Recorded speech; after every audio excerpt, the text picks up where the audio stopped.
بسم اللہ الرحمن الرحیم۔ السلام علیکم ورحمۃ اللہ وبرکاتہ۔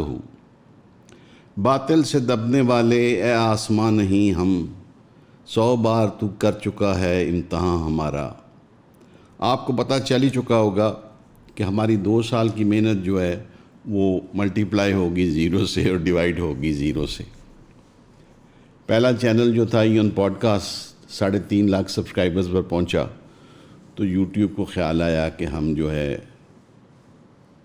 ایسی پوڈ کاسٹ کرتے ہیں، ایسا کنٹینٹ تیار کرتے ہیں جو شاید ان کے معیار پہ پورا نہیں اترتا، تو انہوں نے ہمیں ڈی مانیٹائز کر دیا۔ ہم نے ہمت نہیں ہاری، ہم نے ایون کلپس بنایا، اس کو چلایا۔ وہ جب 2,15,000 پہ پہنچا تو یوٹیوب کو پھر خیال آیا کہ شاید جو کچھ ہم کہتے ہیں یا جو ہماری آواز ہے اس کو دبانا چاہیے، اس کو روکنا چاہیے۔ یہ 2 چینل بند کروا کے بھی 2 سال کی محنت کو 0 سے ملٹیپلائی کر کے بھی میں سمجھتا ہوں کہ ایون فیملی جیت گئی اور باقی تمام طاقتیں ہار گئیں، کیونکہ ہم نے کیا پایا؟ ہم نے آپ کا پیار، آپ کی محبت، آپ کا خلوص، آپ کی چاہت اور آپ کا ساتھ حاصل کر لیا،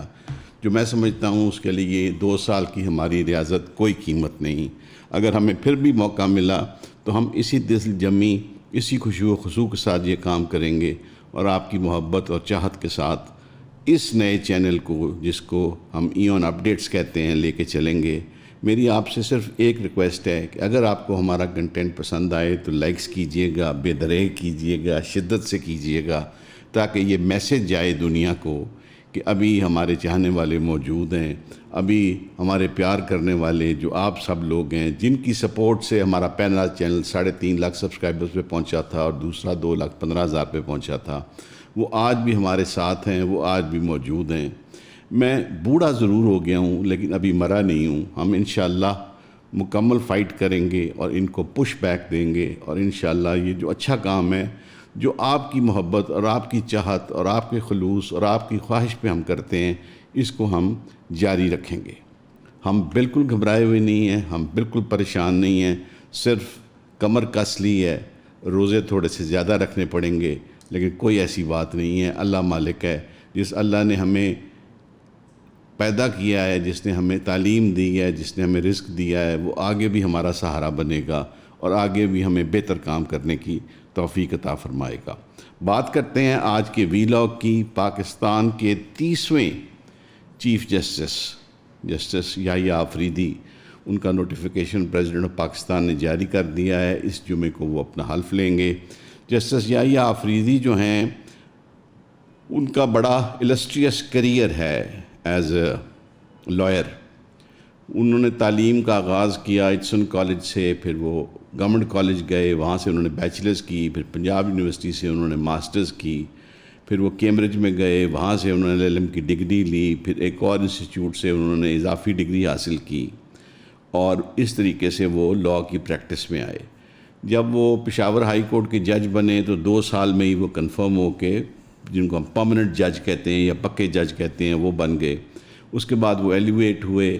chief justice Peshawar high court. He was the youngest chief justice of the Peshawar high court, یہ بھی اعزاز ان کو حاصل ہے۔ اس کے بعد وہ سپریم کورٹ میں ایلیویٹ ہو گئے، اور سپریم کورٹ میں یہ جو نئی آئینی ترمیم پاس ہوئی ہے کہ 3 ججز کا پینل ہوگا سینئر موسٹ کا، اس میں سے جو وہ پارلیمنٹری کمیٹی ہے وہ ایک جج کو سلیکٹ کرے گی اور ان کو نامینیٹ کرے گی، پریزیڈنٹ کو ریکمینڈ کرے گی کہ ان کو چیف جسٹس آف پاکستان بنا دیا جائے۔ اس ترمیم کی طرف تو بعد میں آئیں گے۔ میں یہ چاہتا ہوں کہ ہم ویلکم کریں چیف جسٹس صاحب کو، اور ان کو یہ بتائیں کہ جس طرح ان کا السٹریس اور بے داغ ماضی ہے، ان کے اوپر شدید پریشر ہوگا اس 24 کروڑ عوام کا، جو یہ چاہیں گے کہ وہ انصاف کریں، بلا خوف و خطر کریں، کیونکہ انہوں نے صرف اس 24 کروڑ عوام کو سرو نہیں کرنا، انہوں نے روز محشر اپنے تمام اعمال کا جواب دینا ہے، بیکاز وہ ایک منصف تھے، اب چیف منصف یا ہیڈ منصف مقرر ہو گئے ہیں، اور انصاف کی تکڑی ان کے ہاتھ میں ہے، تو انہوں نے اس کو بیلنس کرنا ہے، اور یہ ایک بہت بڑی رسپانسبلٹی ہے جو ان کے اوپر آن پڑی ہے۔ جہاں میرا خیال ہے کہ خوشی کا باعث ہوگی ان کے لیے، میرا خیال ہے کہ ایک سوچ کا، ایک گہری فکر کا باعث بھی ہونی چاہیے، اور یہ پریشر بھی ان کے کاندھوں پہ ہونا چاہیے کہ میں نے پاکستان کی جوڈیشری کو کیسے لے کے چلنا ہے۔ اب ہم دیکھتے ہیں کہ پی ٹی آئی کی کوئی سمجھ نہیں آ رہی کہ پی ٹی آئی کیا کر رہی ہے یا کیا چاہ رہی ہے یا کیا کرنا چاہتی تھی تو کیا ہو رہا ہے۔ عمران خان جب سے جیل میں ہیں ہم باہر دیکھتے ہیں کہ 50 کے قریب ہمیں ایسے لیڈر نظر آتے ہیں جو سمجھتے ہیں کہ جی عمران کے بعد ہم ہی جانشین ہیں یا ہم ہی نمبر 2 ہیں۔ کبھی جنگ چلتی ہے، کبھی ٹسل چلتی ہے کہ مروت صاحب پارٹی میں ہیں یا نہیں ہیں۔ وہ کہتے ہیں میں نہ ہوا تو اگلے احتجاج کیسے کرو گے، اور میں ہوں گا تو میں اکیلا ہی احتجاج کر لوں گا اور میں حکومت کو الٹا دوں گا اور پلٹا دوں گا۔ آپ عمر ایوب صاحب کی تقریریں سنتے ہیں تو جب وہ اسمبلی کے گیٹ میں جاتے ہیں تو گیٹ کو تالا لگاؤ یا انہیں کوئی پولیس آفیسر روکے تو وہ اس کو سینے پہ ہاتھ مار کے کہتے ہیں I am the state, I am the leader of the opposition, دروازہ کھولو۔ یعنی وہ اپنا اتنا بڑا رتبہ اور مرتبہ سمجھتے ہیں۔ اس کے بعد اگر آپ گفتگو بیرسٹر گوہر صاحب کی سمجھتے ہیں جو کہاں سے آئے، میرے تو محاورہ وہ لگتا ہے ان پہ مصداق پہ پورا اترتا ہے کہ آسمان سے گرا کھجور میں اٹکا۔ یعنی 2 سال پہلے he was just a lawyer, right now he considers himself to be the top most leader of the P T I. اس کے بعد آپ اور اس طریقے سے دیکھیں تو یہ ایک ان اینڈنگ لسٹ ہے جن سب کی ہے، لیکن جب وقت آتا ہے کام کا تو یہ سارے غائب ہو جاتے ہیں، منظر سے ہٹ جاتے ہیں، خدا نخواستہ بیمار ہو جاتے ہیں یا ان کی کوئی ذاتی کمٹمنٹس ہو جاتی ہیں، وہ ہو جاتی ہیں۔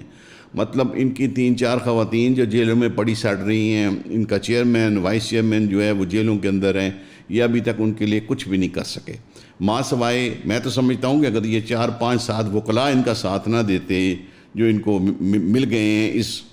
اس سفر کے اندر، تو شاید ان کی کوئی بیسک ضمانتیں بھی نہیں ہونی تھیں اور ان سب نے اندر ہی رہنا تھا ہمیشہ کے لیے، بیکاز نہ تو یہ اتنے مہنگے وکیل افورڈ کر سکتے ہیں اور نہ یہ سلسلہ چلنا تھا۔ اب ہوا کچھ یوں کہ یہ آئینی ترامیم جب پیش ہوئیں تو اس وقت انہوں نے اپنی ایک ٹیم بنائی اور اس ٹیم نے مولانا فضل الرحمان کے ساتھ مذاکرات، عمران صاحب کو جیل میں ملنے کا عمل اور باقی جگہ پہ مذاکرات شروع کر دیے۔ اور یہ جناب دن میں 2 دفعہ جا کے ملتے تھے مولانا فضل الرحمان کو، پھر عمران صاحب کو اطلاع بھیجتے تھے، پھر جواب کا انتظار کرتے تھے، پھر آگے بڑھتے تھے، پھر پیچھے ہٹتے تھے، اور جو اس کی شکیں تھیں مختلف وہ اس پہ ڈسکشن ہوتی تھی مولانا کے ساتھ۔ پھر کئی دفعہ گورنمنٹ کے ساتھ بھی ان کی ملاقاتیں ہو گئیں وہیں مولانا صاحب کے گھر۔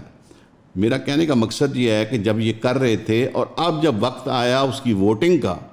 بیرسٹر گوہر صاحب نے پریس کانفرنس بھی کر دی مولانا صاحب کے ساتھ اور ان کو بتایا کہ ہم انتہائی معترف ہیں مولانا صاحب کی نیگوشیٹنگ سکل سے، مولانا صاحب کی ویژن سے، مولانا صاحب کے پولیٹیکل ہورائزن سے، سارا کچھ ہو گیا۔ جب ووٹنگ کا وقت آیا تو انہوں نے فرمایا کہ جی ہم تو کریں گے ہی نہیں، کیونکہ یہ تو اسمبلی ہی فارم 47 کی پیداوار ہے، اور اس کا بائیکاٹ کیا۔ 2-3 نمائندے انہوں نے بھیجے سینٹ میں اور 2-3 بھیجے نیشنل اسمبلی کے اندر۔ تو ایک بہت بڑا سوال یہاں پہ اٹھتا ہے کہ یو ٹرن تو عمران صاحب کے بارے میں کہا جاتا تھا کہ وہ لیتے ہیں، تو یہ اگر سمجھتے تھے کہ پارٹی فارم 47 کی ہے، نیشنل اسمبلی اور سینٹ فارم 47 کی پیداوار ہے، تو انہوں نے مذاکرات کس لیے کیے؟ بیکاز وہ ترمیمیں تو جا کے پیش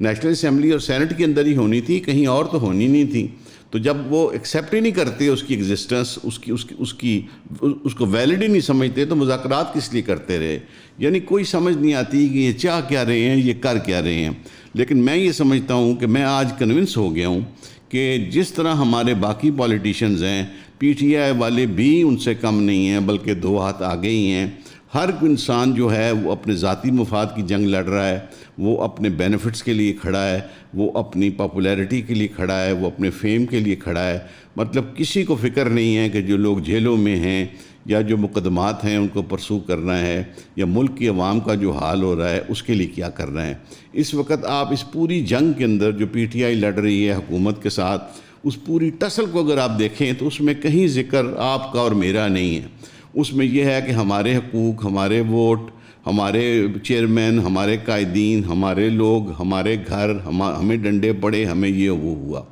ایگزیکٹلی میں بالکل ڈاؤٹ نہیں کرتا ان کے ساتھ زیادتی ہو رہی ہے، ان کے ساتھ ظلم ہو رہا ہے، سارا کچھ ہو رہا ہے، لیکن جو ایک پولیٹیکل لیڈرشپ ہوتی ہے، جو ایک پولیٹیکل پارٹی ہوتی ہے، وہ اس موقع پہ اپنی قوم کو نہیں بھولتی، ان کا بھی کاز آگے پش کرتی رہتی ہے، ساتھ ساتھ اس بات کو بھی آگے بڑھاتی رہتی ہے۔ اس جنگ کے اندر جو ان ترامیم کے لیے لڑی گئی، اس میں جو سب سے زیادہ بینیفیشری تھا، جس نے یہ جنگ جیتی، وہ مولانا فضل الرحمان تھے۔ مولانا فضل الرحمان نے انتہائی سمجھداری کے ساتھ اپنے کارڈز پلے کیے، اور انہوں نے حکومت کو بھی گھٹنوں پہ مجبور رکھا، انہوں نے پیپلز پارٹی کو بھی گھٹنے ٹیکنے پہ مجبور کیا، اور انہوں نے at the same time P T I کو تو اپنے در پہ سجدے کرنے پہ مجبور کیا کہ دن میں 2-3 دفعہ پی ٹی آئی کے کابرین دوڑ کے ان کے گھر آیا کرتے تھے، جی اب یہ ہو گیا ہے، اب یوں کرنا ہے، اب کیسے کریں، اب کس طریقے سے کرنا ہے. اور مولانا صاحب ٹوٹل ٹرمز ڈکٹیٹ کر رہے تھے. اگر آپ دیکھیں کہ جو شروع میں مسودہ آیا ہے، جو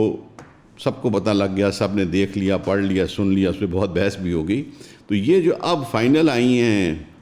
ترمیم، یہ اس سے کافی مختلف ہیں یا آن اے لائٹر نوٹ ہیں، اتنی اگریسو نہیں ہیں. لیکن لگ یہ رہا ہے کہ حکومت کی حکمت عملی یہ ہے کہ اب وہ فیصلہ کروائیں گے ریزرو سیٹس کا اپنے فیور میں. جب ریزرو سیٹس آ جائیں گی تو ان کے پاس 2/3 میجورٹی ہوگی، تب ان کو مولانا کی بھی ضرورت نہیں ہوگی، کسی کی ضرورت نہیں ہوگی. تو تب وہ باقی کی جو ریمیننگ ان کی پروپوزلز ہیں، وہ 27ویں آئینی ترمیم کی آڑ میں وہ ان کو پش کریں گے اور ان کو لے کے آئیں گے اور ان کو منوا لیں گے.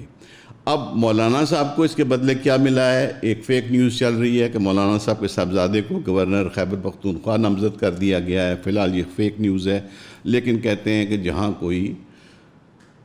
دھواں ہوتا ہے تو وہاں آگ لگنے کی امید ہوتی ہے، تو شاید اس میں حقیقت کا یہ روپ دھار لے یہ خبر. اس کے علاوہ مولانا صاحب اسی پر نہیں اکتفا کریں گے. مولانا صاحب نے اتنی اچھی یہ گیم پلے کی ہے، اتنے حکمت عملی سے وہ اس کو لے کے چلے ہیں کہ انہوں نے اپنے صاحبزادے کی اور اپنی پارٹی کا فیوچر آنے والے کئی 5-10-20 سال کے لیے سیکیور کر لیا ہے، اور بڑے مضبوط پلیٹ فارم پہ اور مضبوط فوٹنگ پہ وہ آگے ہیں، اور ان کو یہ آرٹ بہت اچھا آتا ہے اور بڑی کامیابی سے ان کو پلے کیا ہے. اس آرٹ کے اندر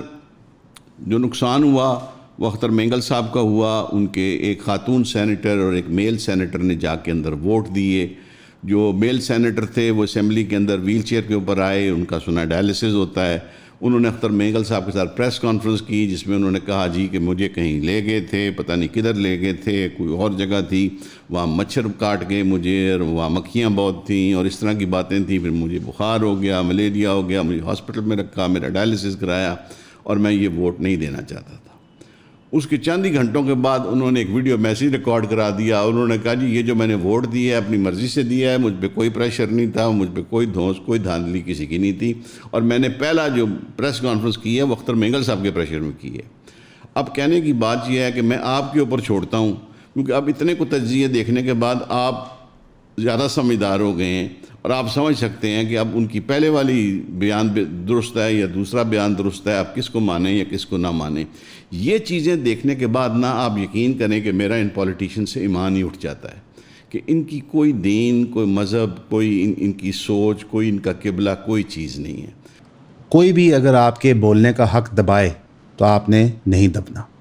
یوٹیوب سے آخری مذاکرات کر کے حتمی طور پر انہوں نے فیصلہ کر لیا کہ ہمارا جو مین چینل ہے وہ ڈی مونیٹائز ہی رہے گا، اور بار بار انہوں نے یہی بات کی ہے کہ آپ فلسطین کے موضوع پہ آواز اٹھاتے ہیں، ادھر کی گراؤنڈ رپورٹنگ کرتے ہیں، ریئل نمبرز، فیکٹس اور فگرز دیتے ہیں، اور یہ چیز جو سامراج ہے اس کو پسند نہیں آتی. اب اس صورتحال کے اندر نہ ہم ہٹیں گے، نہ ہم پریشان ہوں گے، نہ ہم گھبرائیں گے، کیونکہ آپ سب ہمارے ساتھ ہیں. ہم آپ کو 3 ایکشن پلان دیں گے اور آپ نے ان کو انشاءاللہ تعالیٰ فالو کرنا ہے. سب سے پہلا، آپ ہمیں سپورٹ کر سکتے ہیں ہمارے کورسز خرید کے. دوسرے نمبر پہ آپ 3000 روپے کی سبسکرپشن خرید سکتے ہیں جو ہماری کاز کو سپورٹ کرتی ہے، اور اس 3000 روپے کی سبسکرپشن کے عوض آپ کو جتنا بھی ہم کانٹینٹ نیا فلسطین کا شوٹ کریں گے وہ ایکسکلوسیولی ملے گا، جو یوٹیوب پہ ہم ہوسٹ نہیں کریں گے، وہ پیڈ وال کے پیچھے ہوگا. تیسری چیز آپ جو کر سکتے ہیں کہ جو ہمارے ایگزسٹنگ چینلز اور بقیہ چینل ہے وہ یہاں پہ ڈسپلے ہو جائیں گے، حیدر ڈال دے گا ایڈٹ میں،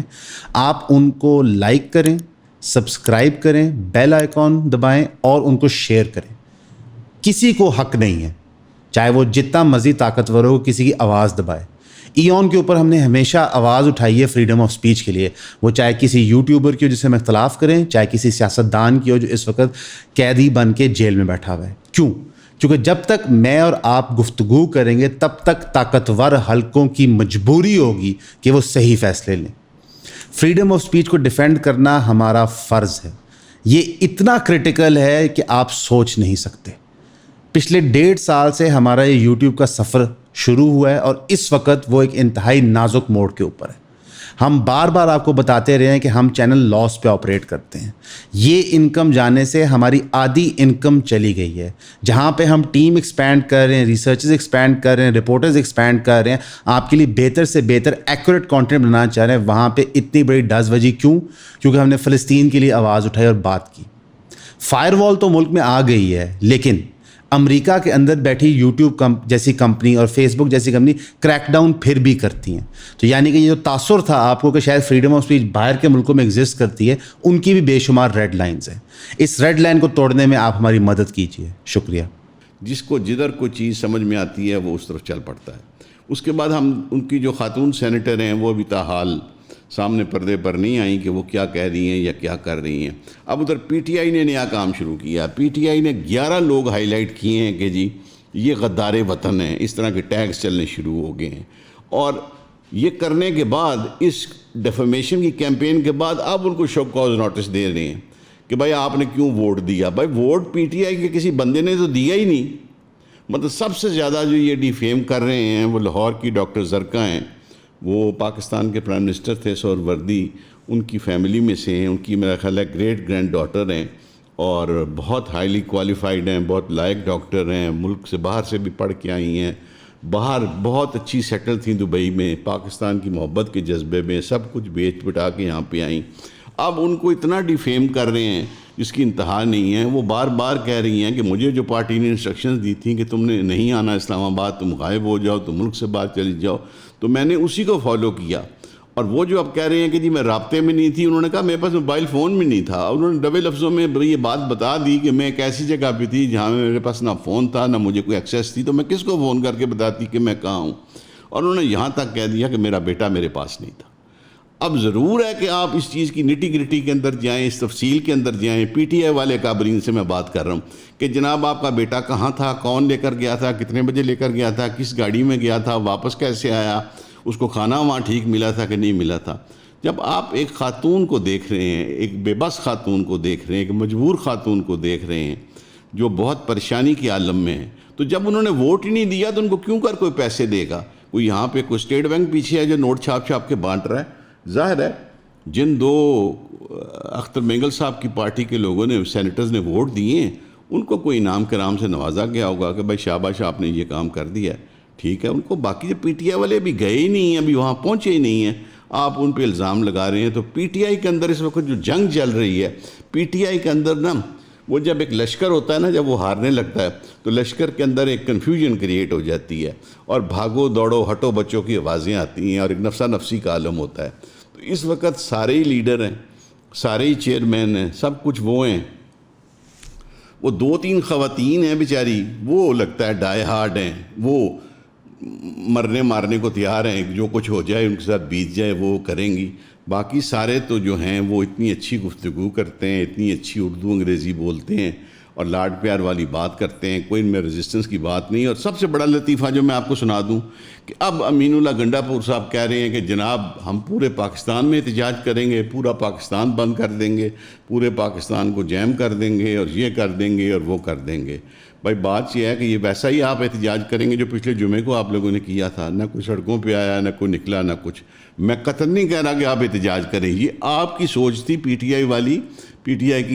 کی جو لیڈرشپ تھی وہ چاہتے تھے یہ احتجاج ہو. سوال یہ پیدا ہوتا ہے کہ آپ نے احتجاج کس کے خلاف کرنا ہے جب آپ ہر چیز کے اندر ڈائریکٹلی یا انڈائریکٹلی انوالوڈ ہیں, اور یہ نظر آ رہا ہے لوگوں کو بھی. میں سمجھتا ہوں کہ یہ ایک وقت سوچ کا لمحہ ہے پی ٹی آئی کے ووٹرز کے لیے, سپورٹرز کے لیے اور چاہنے والوں کے لیے کہ وہ دیکھیں کہ ان کی لیڈرشپ کیا کر رہی ہے. یہاں تنہا عمران خان صاحب کیا کر سکیں گے. اور اب جو حالات صورتحال سامنے واضح طور پہ نظر آ رہی ہے, دیکھیں پہلے تو جو یوٹیوبرز تھے نا جو پی ٹی آئی کو سپورٹ کرتے ہیں یا انہی کے بنائے ہوئے ہیں, یا وہ چینلز پہ وہ اینکر پرسنز یا وہ پروگرام کرنے والے جو پی ٹی آئی کے سپورٹرز ہیں, جو ڈائی ہارڈ ہیں, جو آنکھیں بند کر کے ہیں, وہ سارے کہتے تھے 2 ہفتے میں عمران صاحب آ رہے ہیں, 3 دن میں آ رہے ہیں, 18 دن میں آ رہے ہیں, 22 دن میں آ رہے ہیں. آج بھی خبری ہوگی, جمعہ حکومت پہ بھاری سب کچھ بھی نہیں ہوا. پہلے انہوں نے وہ منترا بنائی رکھا, وہ ایک سوچ بنائی رکھی کہ یہ ہو رہا ہے تاکہ لوگوں کا ایک انٹرسٹ اپنے اندر رکھیں اور ایک انٹرسٹ اور ایک اٹریکشن رہے اور گورنمنٹ کو ٹف ٹائم دیں. اب ایک نیا فلسفہ سامنے آ گیا کہ جی 5 نومبر کو امریکہ کا الیکشن ہے، ڈونلڈ ٹرمپ نے جیت جانا ہے، اور جیت کے وہ نہ پہلے وکٹری سپیچ کرے گا، نہ اپنی بیگم سے مبارک لے گا، نہ اپنے لوگوں کا شکریہ ادا کرے گا، نہ امریکن نیشن کو ایڈریس کرے گا۔ وہ سب سے پہلے کہے گا جی کدھر ہے میرا موبائل پکڑ کے وہ ٹیلی فون کرے گا پاکستان کے پرائم منسٹر کو اور کہے گا سارے کام چھوڑ دو، سیدھے جاؤ ڈیلا جیل، چابی لے جاؤ، کھولو لاک اپ، عمران کو لے کے آؤ اور میری اسے زوم پہ بات کراؤ، میں پھر کوئی اگلا کام کروں گا۔ اب اس کے پیچھے لگا دیا گیا ہے۔ بات یہ ہے کہ پاکستان ایک ساورن ملک ہے، اچھی بھلی لولی لنگڑی جیسی بھی گورنمنٹ ہے وہ موجود ہے یہاں پہ، وہ کام کر رہی ہے، وہ امریکہ کے ساتھ بھی رابطے میں، ہماری گورنمنٹ سعودی عربیہ کے ساتھ بھی رابطے میں ہے، چائنا کے ساتھ بھی رابطے میں ہے، انڈیا کے ساتھ بھی کچھ باتیں جو ہیں ایسی نظر آ رہی ہیں، کیونکہ انڈین فارن منسٹر کا یہاں پہ آنا کسی بڑی بات کے پیش خیمے سے کم نہیں ہے، ورنہ جو ان کے ساتھ ہمارا ہیٹ ریلیشن شپ تھا وہ اس لیول کے اوپر تھا کہ وہ سوال ہی پیدا نہیں ہوتا تھا کہ وہ یہاں پہ آئیں۔ تو ہر چیز جو ہے ہر کوئی اپنی عقل سمجھ کے مطابق کر رہا ہے۔ گورنمنٹ میں جو بیٹھے ہوئے ہیں پولیٹیشینز اور جو ایم این ایز اور جو منسٹرز وہ ٹرائی کر رہے ہیں، ملک کو چلانے کی کوشش کر رہے ہیں، تو وہ ایفرٹ کر رہے ہیں۔ تو اب اس طرح کی کوئی بات نہ کریں۔ اس وقت جو ہرائزن پہ لگ رہا ہے، اس وقت جو لگ رہا ہے، دیکھیں نا، آپ باہر شدید دھوپ ہوتی ہے، 47 ڈگری ٹیمپریچر ہوتا ہے، تو تب بھی آپ ساتھ پہ کپڑا رکھ کے نکلتے ہیں نا، چھتری لے کے نکلتے ہیں۔ اگر ٹیمپریچر 22 ڈگریز ہو تو آپ نہ سر پہ کپڑا رکھیں گے نہ چھتری رکھیں گے۔ تو وہ جو نظر آ رہا ہے کہ میرا خیال ہے خاصے عرصے تک عمران خان صاحب باہر نہیں آتے۔ اب جو ان کے کیسز ہیں ان کے اوپر ان کو سزائیں بھی ہوں گی اور کیسز بھی بنیں گے، وہ کنوکٹ بھی ہوں گے۔ اور ایک اور آپ کو خبر دے دوں کہ ایک لنگر گپ جس کو کہتے ہیں، لنگر گپ میں آپ کو ایکسپلین کر دوں ہوتی کیا ہے۔ لنگر گپ یہ ہوتی ہے کہ یہ ایک فوجی ٹرمینالوجی ہے کہ فوج میں جہاں پہ لنگر پکتا ہے، جہاں کھانا پکتا ہے سارے جوانوں کا بڑے بڑے دیچکوں کے اندر، تو وہاں پہ جب فوجی جوان بیٹھتے ہیں تو وہ تھکے ہارے ہوتے ہیں دن بھر کے، تو وہ گپ لگاتے ہیں۔ تو گپ لگانے میں وہ اوٹ پٹانگ باتیں بھی کر دیتے ہیں، ویسے ہی کوئی شگوفہ بھی چھوڑ دیتے ہیں کہ آج کمانڈنگ آفیسر نے یہ کہا، ایڈجوٹنٹ صاحب نے وہ کیا، تاکہ کوئی ذرا دل لبھانے کی باتیں ہوں۔ اس وقت جو مارکیٹ کے اندر لنگر گپ چل رہی ہے وہ یہ چل رہی ہے یہ کہ شاہ محمود قریشی صاحب کی بہت جلد ضمانت ہو جائے گی، وہ باہر آئیں گے، اور یہ جتنے لوگ آپ دیکھتے ہیں جو عین وقت میں جب وہ آئینی ترامیم آ رہی تھی وہ غائب تھے، وہ بول نہیں رہے تھے، اور وہ جو بعد میں کہتے ہیں کہ ہم یہ کر دیں گے، وہ کر دیں گے، الٹا دیں گے، گرا دیں گے، اور جس طرح سے وہ زین قریشی صاحب پہ الزام لگ رہا ہے اور وہ کوئی اس کا خاطر خواہ جواب نہیں دے پا رہے یا آئیں بائیں شائیں کر رہے ہیں، تو لگ یہ رہا ہے کہ وہ ایک فیکشن کو لیڈ کریں گے جس کو آپ پی ٹی آئی فارورڈ کہہ لیں، پی ٹی آئی بیکورڈ کہہ لیں، P T I left wing کہہ لیں، P T I right wing کہہ لیں، جو مرضی اس کو وہ نام دیں گے، پی ٹی آئی پیٹریوٹس ان کو بنا لیں گے یا کچھ بنا لیں گے، تو وہ 10 20 30 کا جتھا جو ہے اکٹھا کریں گے۔ اس طرح کی خبریں بھی مارکیٹ میں گردش کر رہی ہیں۔ تو بات یہ ہے کہ اس وقت پی ٹی آئی کا ستارہ گردش میں ہے، اللہ تعالیٰ ان پر رحم فرمائے، ان کو استقامت دے، جو وہ بات کر رہے ہیں، جو اپنے کاز پہ ہیں اس پہ وہ ڈٹے رہیں، اور اللہ تعالیٰ اس میں ان کو کامیابی دے اگر وہ حق کے اوپر ہیں۔ تو کہنے کا مقصد یہ ہے کہ آج کا جو ویلاگ تھا وہ کرنا تھا، آپ سے ملاقات کرنی تھی، آپ سے بات کرنی تھی۔ ایک دفعہ پھر آپ سے ریکویسٹ ہے کہ آپ کائنڈلی ہمارے چینل کو لائک کریں، سبسکرائب کریں اور اس کو فارورڈ کریں، لوگوں تک پہنچائیں، اور زیادہ سے زیادہ سبسکرائب کریں تاکہ ہمارا ہمیں جو ایک دھچکا پہنچایا گیا ہے، جو ایک نقصان پہنچایا گیا ہے، ہم اس چیز سے باہر نکل کے آ سکیں۔ بہرحال ہمیں کوئی غم کوئی دکھ نہیں ہے ان 2 سالوں کو لوز کرنے کا، بیکاز ہمیں اس کے عوض، اس کے بدلے جو ہمارا بارٹر ہوا ہے، جو ٹریڈ آف ہوا ہے، کہ ہمیں آپ جیسے پیارے لوگ، آپ جیسے مخلص لوگ، آپ جیسے زیرک لوگ، میں نیچے آپ کے کامنٹس پڑھتا ہوں، خدا گواہ ہے میں آپ کو بنا نہیں رہا، میں آپ کے ساتھ لگی لپٹی نہیں، طبیعت خوش ہو جاتی ہے۔ آپ نے 6 لائنوں کے 8 لائنوں کے وہ آپ نے اپنے کامنٹس دیے ہوتے ہیں، اپنی سوچ دی ہوتی ہے، اپنی رائے دی ہوتی ہے، اپنی ڈائریکشن دی ہوتی ہے۔ ہماری کسی بات سے آپ نے اگر کبھی اختلاف کیا ہو تو بہت ڈیسنٹ طریقے سے آپ نے اختلاف کیا ہوتا ہے۔ اور دوسری میں ایک چیز کہوں گا کہ ہم نے اپنے چینل سے کبھی غلط بات نہیں کی، کسی کی عزت نہیں اچھالی، کسی کی پگڑی کو ہاتھ نہیں ڈالا، کسی خاتون کے لیے برا بھلا نہیں کہا، کسی کے بچے کے لیے کوئی بری بات نہیں کی، کسی کا مذاق کا تمسخر نہیں اڑایا، کہیں کو عذرائے تفنن ٹاپک کو لائٹ کرنے کے لیے، بیکاز ہمارے جو سیاسی تجزیے ہوتے ہیں یہ بڑے ہیوی ہوتے ہیں، یہ بڑے ثقیل ہوتے ہیں، یہ ڈائجسٹ کرنا مشکل ہوتے ہیں، تو تھوڑا سا ٹاپک کو لائٹ کرنے کے لیے کبھی کو مزاح کی بات کر لی۔ ہم نے پیپلز پارٹی کے لیے بات کی تو جو ان کی اچھی باتیں تھیں ذوالفقار علی بھٹو کی ان کو اکنالج کیا، جو ان کی کمزوریاں کوتاہیاں تھیں ان کو بھی ہائی لائٹ کیا، میاں نواز شریف صاحب سے جو غلطیاں ہوئیں وہ بھی ہم منظر عام پہ ہم نے ان کی بات کی، لیکن جو اچھے کام تھے ان کے وہ بھی ہم نے ہائی لائٹ کیے۔ یہی حال عمران صاحب کا تھا، یہی حال مشرف صاحب کا تھا، یہی ہم نے جنرل ضیاء الحق صاحب کے لیے کیا۔ تو کائنڈلی آپ تھوڑا سا نا